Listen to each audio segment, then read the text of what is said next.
Sizlarga bugün hürmetlik vatandaş. 2022 yıl 2. ayın 27. gün. Endilikdeki leksiyemiz bunda. Yani devam yok arka leksiyenin.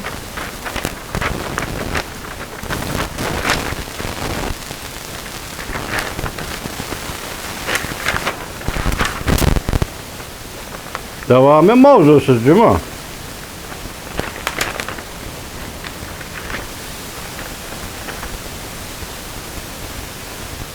En yeni haber. Kiyev'de qattiq portlash yuz berdi. Ukrayna poytaxti Kiyev shahrida qattiq portlash yuz berdi. Kecha osmoni yo'rtib o'tdi. Xarkov osmonida g'ayriy bir tutak ko'rindi. Rossiya raketalari bir kecha digidek may isklati ve tabiiy gaz trubalarını portlatdi. Ukrayna armiyasi uqtirish e'lon qilib, Kiyev yanada bizdan qo'limizda dedi. Amerika Yevropa Birleşik pul muomala embargosi yurgizdi. Prezident Joe Biden embargo qilish 3. Dünya urushidan saqlanishda birdan bir tanlashdir deb ko'rsatdi. YouTube Vol ko'chasi 2. ayning 27. kuni. Yana bir xabar. Urush vaziyati o'zgarib ketdi. Ukrayna atom bombasidan qalsalar 2. darajali qirg'uvchi qurolga erishdi. Johnson C. 2. ayning 27. kun YouTube. Rossiya armiyasi Sumy shahridan qo'g'lab chiqarildi. Gollandiya Ukraynaga 300 dona Bronvek ya İtalya Ukraynaga 300 dona Bronvek mashina taqdim qildi. Yevropa İttifaqı a'zo 27 davlat Rossiya bilan aviatsiya munosabatlarini uzdi. Ukrayna jungoli o'quvchilar qizil bayroqni yertib tashladi. 5000 nafar Rossiya askari harbiy o'zgarish qildi.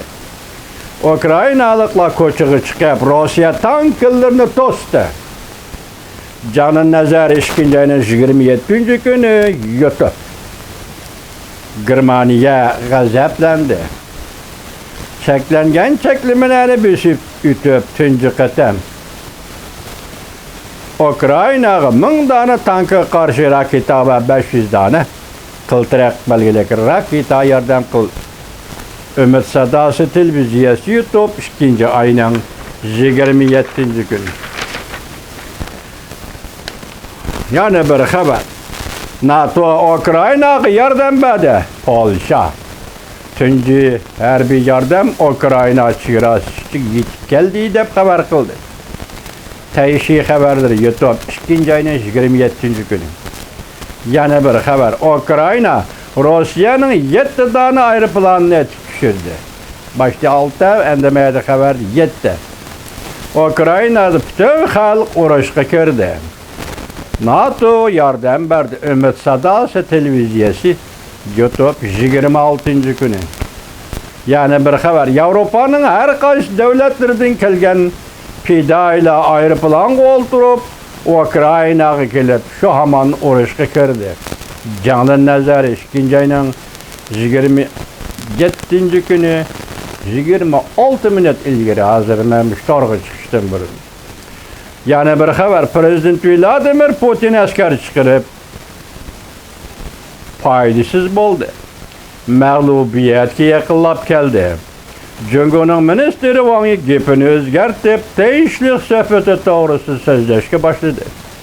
Xi Jinping Tayvanga urush qilish planini asta bekor qildi.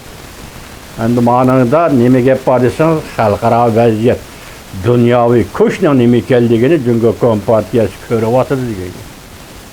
Yana bir xabar. Batar Ukrayna Kiyev uchun jiddiy jang.